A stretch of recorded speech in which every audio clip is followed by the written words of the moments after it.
And how long have you been a designer for?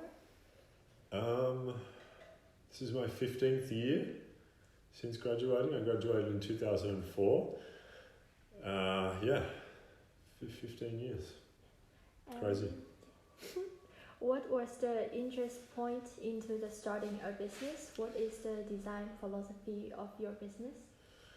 Why did I start a business? I don't even know if I would call it a business. It's like a hobby. I don't make any money from it really. It's I do it because I love it. That's why I started doing it. It's just something I love to do. What's the philosophy of my business?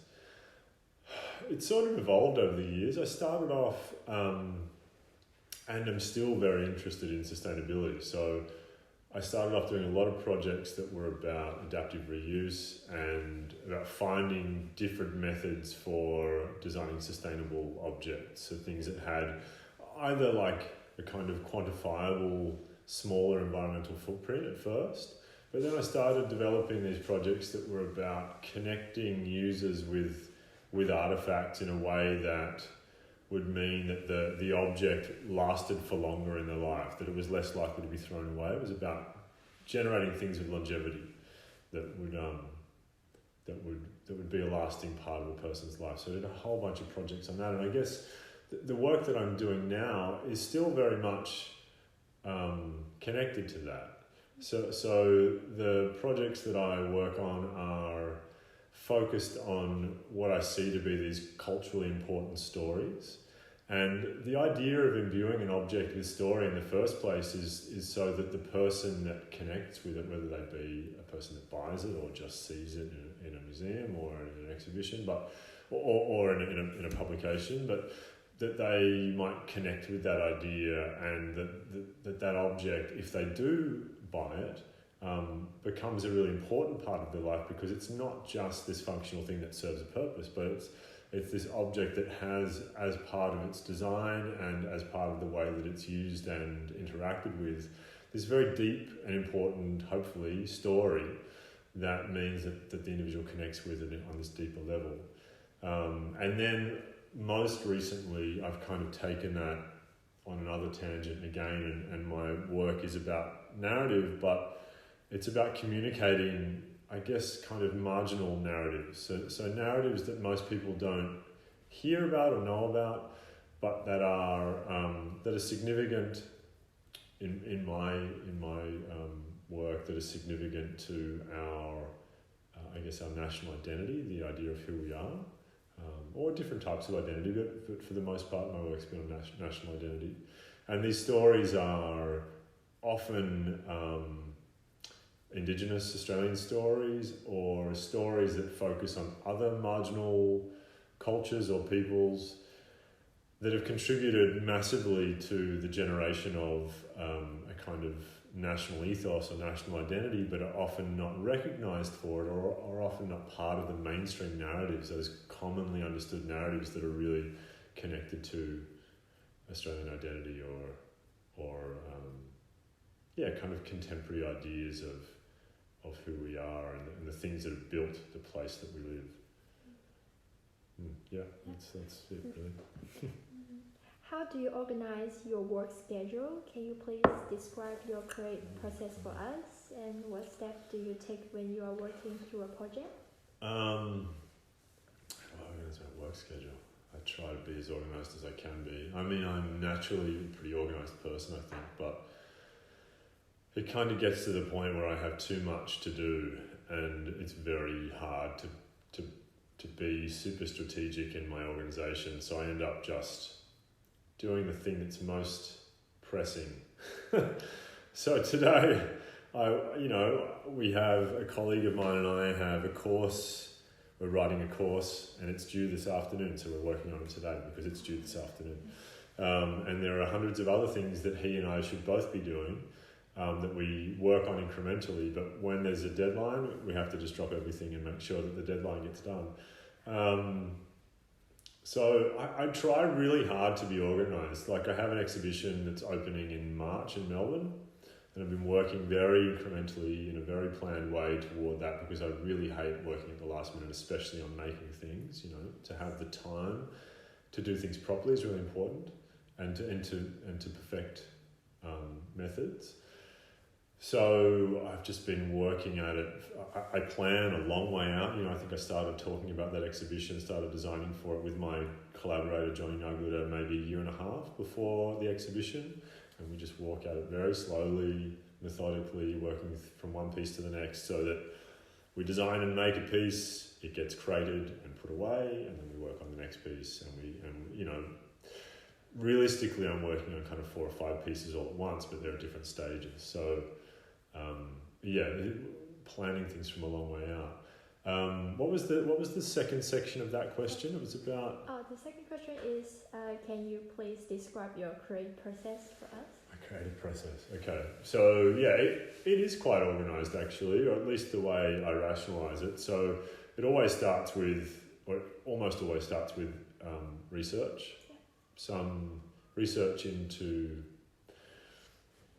some area of interest, some story that I've stumbled upon whilst reading something else, some piece of cultural information that fascinates me or I find to be vexing, or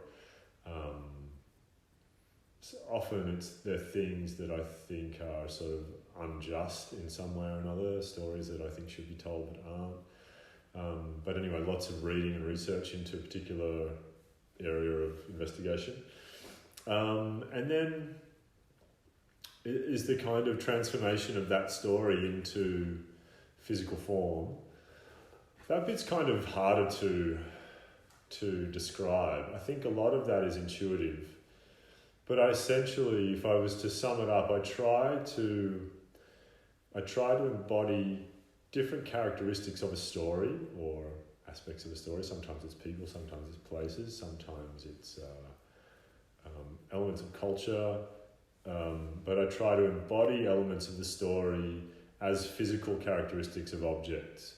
So I try to transform the nature of an idea into physical nature. So, sometimes certain aspects of a story, I'll try to figure out the best way to represent that part of the story as a form or as a line, or what's the best material to represent that idea, what's the best texture to represent that idea. And if I find that as I'm designing, if I think about the characteristics of the story or the element of story that I'm trying to embody, and I try to translate each one of those characteristics of story into a characteristic of design, so texture, line, plane, surface, colour, material. If I do that with every single aspect of a piece of design, then it has to take on some of the feeling of that story. And then, I guess if I'm thinking about it logically, then I work towards somehow realising that thing, making it in material after I've sort of designed it as an idea. I set about trying to make it physical. So sourcing materials and processes, and I do a lot of making myself because I wind up inventing a lot of techniques that I can't get other people to do for me. But I also work with a lot of collaborators who are amazing technicians and makers, and try to find the best way to help them to translate what I'm hoping to gain out of their skills and materials into a physical outcome. How big is the market in your industry right now, and what are the prospects?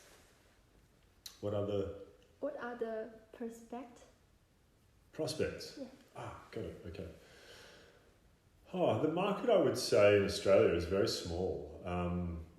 I work in this very sort of niche little bit of design, which is kind of collectible design. It's like it's furniture for the gallery. Mostly we do small editions, anything from actually we do one-offs from time to time, but they're one-offs. Like the editions we do are from 3 to the largest edition we've ever done is 50. But they're very bespoke, very complex in the way that they're made, complex in the way that they're designed.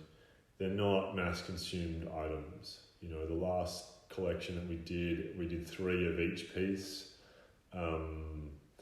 the most expensive item in the collection. Like when it's currently in a gallery in Milan, and it's the price tag on it is like €65,000.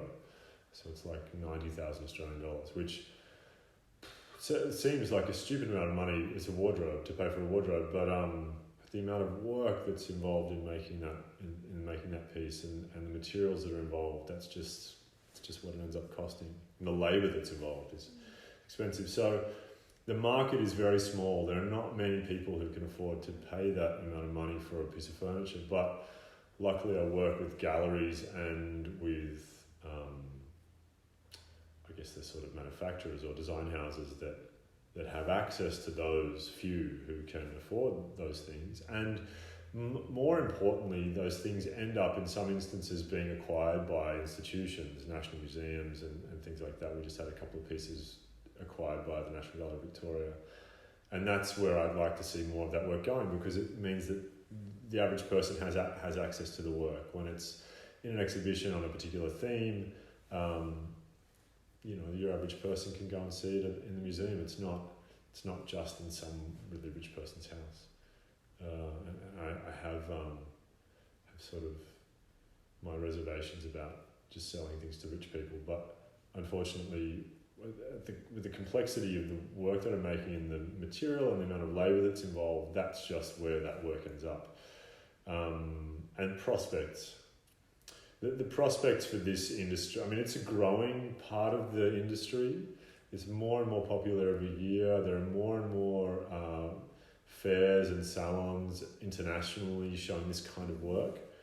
So I think as an industry, it's growing as art collectors start to move across to design and are collecting design and art. So the objects that they use and the things they display are both collectible. It's growing, but it only has so much scope to grow because the average person can't afford this stuff. I mean, I can't afford to buy my furniture.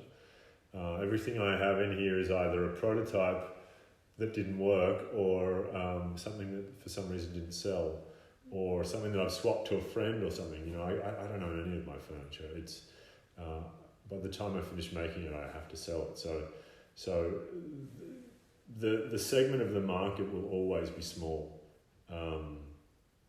But I think it's growing a little bit. And how do your studio improve the visibility? I don't know. It's not something that you can advertise for. You can't take out an ad in a magazine or in the local trading post or something. It's something that the visibility grows as your representation grows, and I guess as your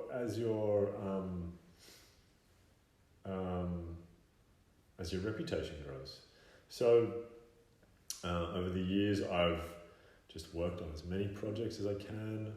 I work with the best companies that I can, with companies that I really look up to. I'm very, very strategic and choosy about who I work with. I don't work with a company if I have reservations about particularly their ethics or reservations about the other designers they work with. It's got to be the right kind of fit. They have to be working in the right kind of area, have the right kind of clientele, because it all affects how the industry kind of sees your work. So I do my best to only work with the people who are the best at what they're doing. So in Australia, I'm represented by Sally Jane Cuthbert, who's very, very new, but she's been working as an art consultant for many, many years and is amazing at it and has a great reputation in that. I also work with Broached Commissions, who I helped to co-found that company, and they would be the company that is most known in Australia for generating really high quality bespoke design output. I work with Rosanna Orlandi in Milan. She's one of the world's most highly renowned design gallerists, if not the most highly renowned. I work with a gallery called Gallery All in China and America, and they're young and relatively new to that scene, but they work with some really great designers, and that's how I kind of came to decide to try to work with them, because they work with some people whose work I really admire, and I think that by associating yourself with the right type of galleries and manufacturers and so on, you sort of position yourself in a part of the market that you want to be in. That you ensure that you're associated with those really high quality outputs and those really those designers who you admire the most, and hopefully over time more and more people think of you in that company, in that position, and I think that's how you make yourself more visible, or at least that's, I think, how it's happened with me. I mean, I'm not massively visible. There are lots and lots of designers internationally who are far more visible than I am. But in Australia, I think I'm relatively visible, and hopefully overseas becoming more so. But I think, you do it by associating yourself with the right people who are themselves highly visible. How do you keep your staff or yourself motivated and interested? How do I keep myself motivated and interested? I don't always. I mean, to be honest, you can't always be motivated. I think I mostly am, just because I love it, I mean, I get to be here every day watching my chooks dig up in the backyard, in the bush, and my workshop is just there, so I just walk down the stairs and I can test things and make things. I mean, I love to potter. Like, it's my favourite thing in the world to do, to be here, generating ideas, sketching, going and trying things in the workshop. If I could do that all day, every day, I'd be so happy. It's my favourite pastime. I can't do it every day because I teach and I do other things, and they require a more focused approach to work, unfortunately. But being able to be here and to allow things the time to percolate and to generate, that's the thing that maintains my interest and my motivation, I think. Just time. Because I found over the years, like, I've had many years where I was working way too frenetically and not eating properly and not sleeping enough, and just for the sake of having really, always making new work, always having really high output, and I was always super motivated to do it. But I think in the end, I really became tired, you can't do that forever. And also, I have a young daughter now, and you just can't do that when you have a family.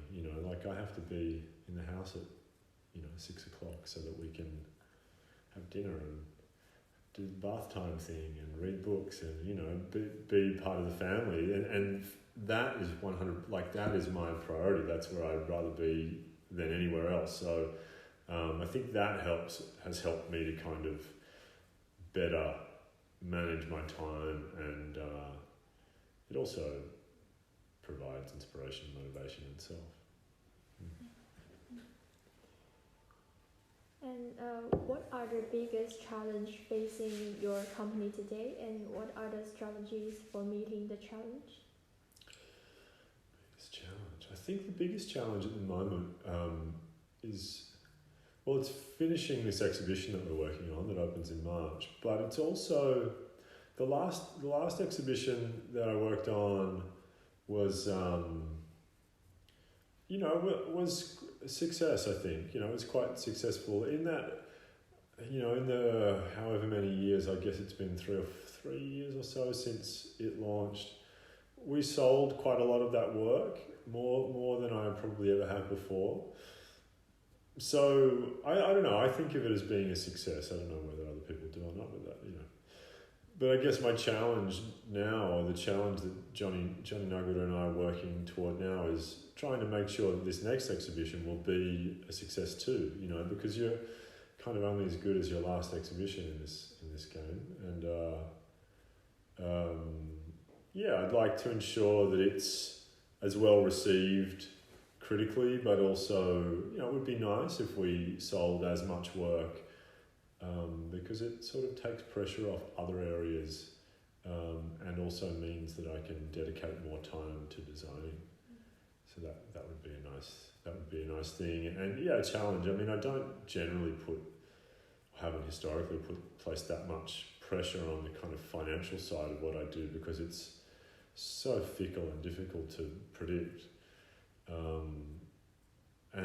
But I guess once you've had a successful show, you kind of, I don't know, it's just natural to want the next one to be the same, you know.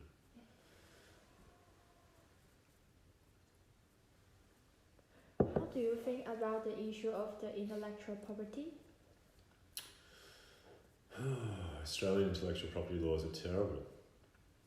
For the majority of my work, it's not an issue, because under copyright law in Australia, you're protected until you make roughly 50 units of something. And the majority of the things that I make, we make, like I said, like 3 or 5 or 10.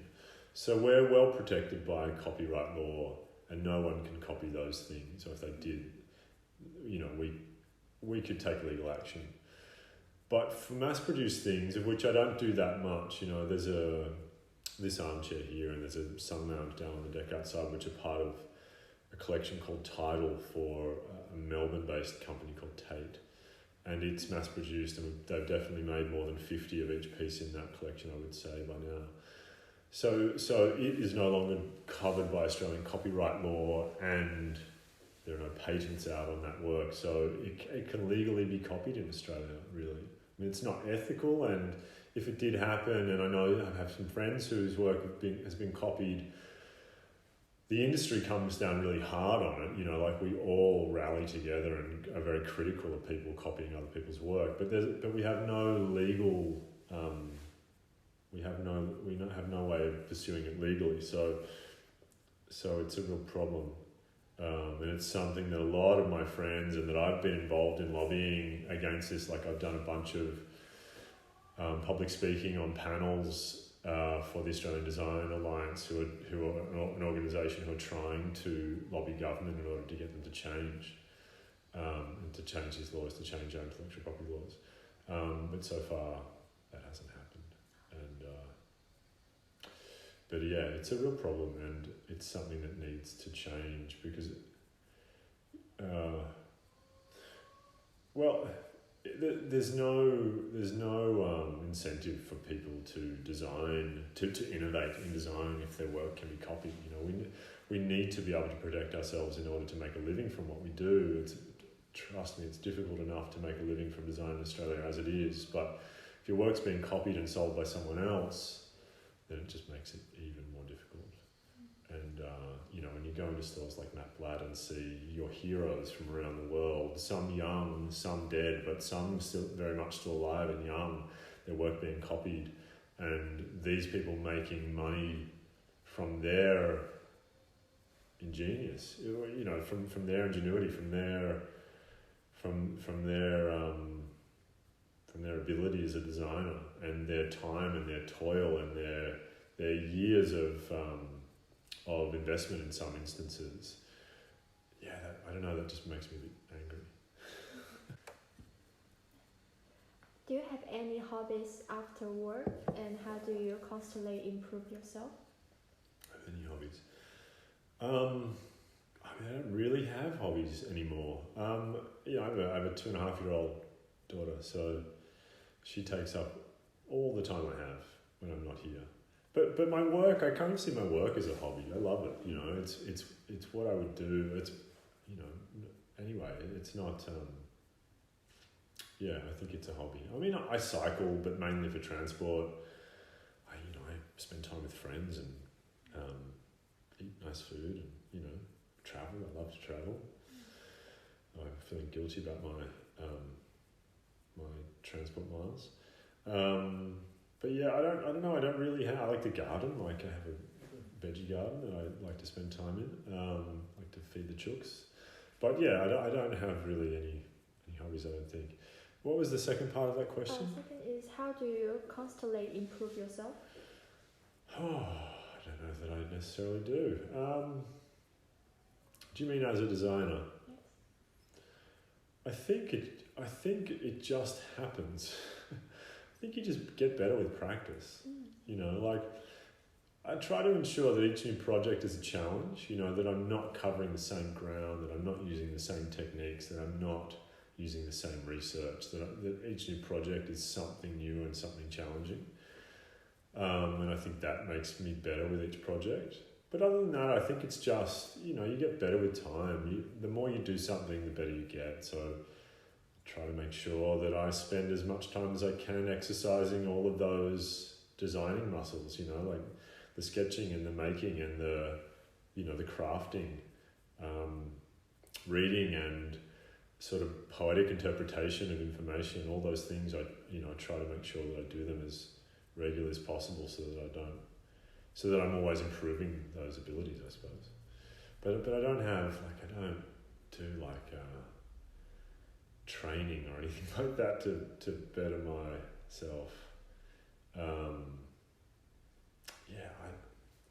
I guess I kind of feel like the approach that I take is something that I've developed over many years, and I'm not sure that there's really anyone that can teach me how to do it, because I do it in such a specific way.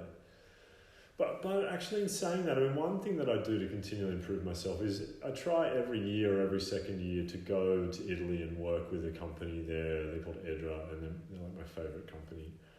I look up to them immensely, and I just a few weeks ago spent a week there with them, and I find that by trying to answer their briefs and trying to address their criteria, which is very difficult to understand,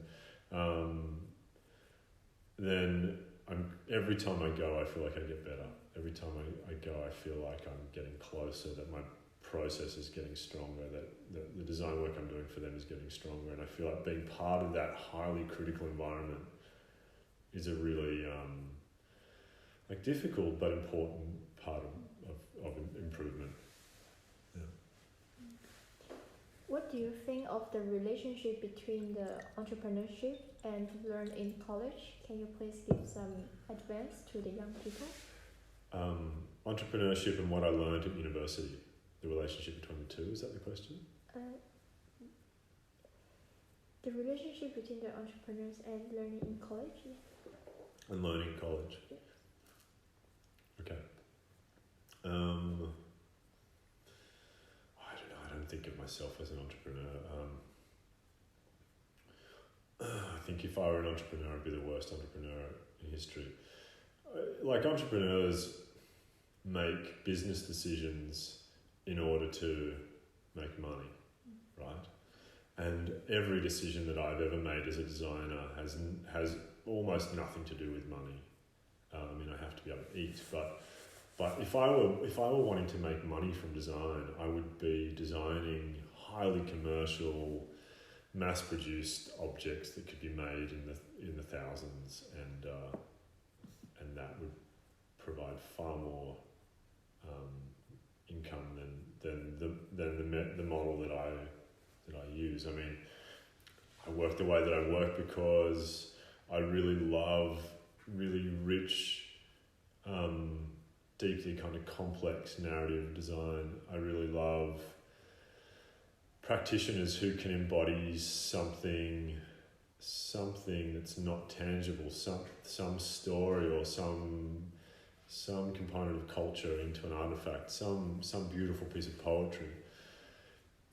So I work in this way because I want to get better at that. You know, like, there's a different kind of currency involved. It's just the currency of being a good designer. But it's the worst way of making money. You know, like, for the first probably 12 or 13 years of my career, I spent way more money than I ever earned, and that's only changed recently, and not really, like, not that much. You know, I'm still spending every collection I work on still costs a fortune, and we may not sell anything. You know, it's not an entrepreneurial approach. So sorry, that's a really long way of saying I don't feel like I'm qualified to comment on entrepreneurship.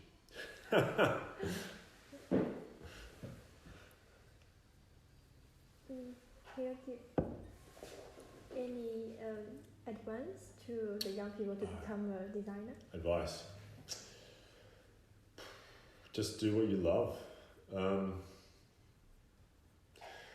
I think I can't speak for other places, but I think in Australia we're very lucky in that we have great social security, we have great social safety nets. I don't come from a wealthy family or, I guess they're sort of middle class. My dad was a diesel mechanic, my mum was an aged care nurse.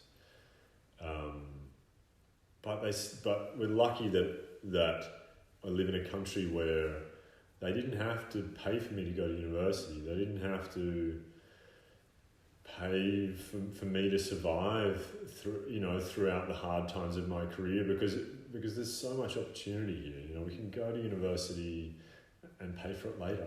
We can use the education that we gain from our quality high schools and quality universities to get decent jobs where we can earn enough to support ourselves and our families. So even if you don't end up making a living from the design that you love, you can still do the design that you love and make a living some other way. And that's what I've been able to do. So like for the vast majority of my career, I haven't made a living from the work that I make. I've made a living from teaching, or before that working in bars, or before that working in restaurants, and I was able to survive and have money to make work. So I guess it's a long way of saying there's sort of no real excuse for not doing what you love here. It's not like I spent a lot of time, for example, in India, where I know that if you have a family in India, you have to spend every day working your ass off doing things that you probably hate in order just to feed your family. Whereas in Australia, we're so lucky that we have the opportunity to pursue what we want to pursue, but still be able to live a good life. So if you love something, just do that. Don't think that if you can't make a living from it, you failed. There are many different versions of success, different types of success, and for me, that they have virtually nothing to do with wealth. As long as you can eat and pay the rent, to be able to do something that you love every day, and more, I guess, as importantly, or especially if we're talking about success, to be recognised for that, and to be respected for that, and to be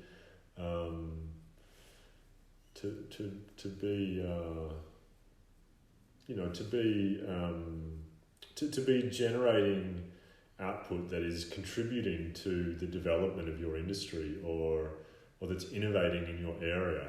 That for me is so much more a marker of success than money ever could be. And I think you can only really do that if you love what you do, and you just you want to be great at it. Every day you want to spend every second that it requires for you to be better and to eventually be great at it. So yeah, I guess in summary, my main piece of advice would be, don't worry about money.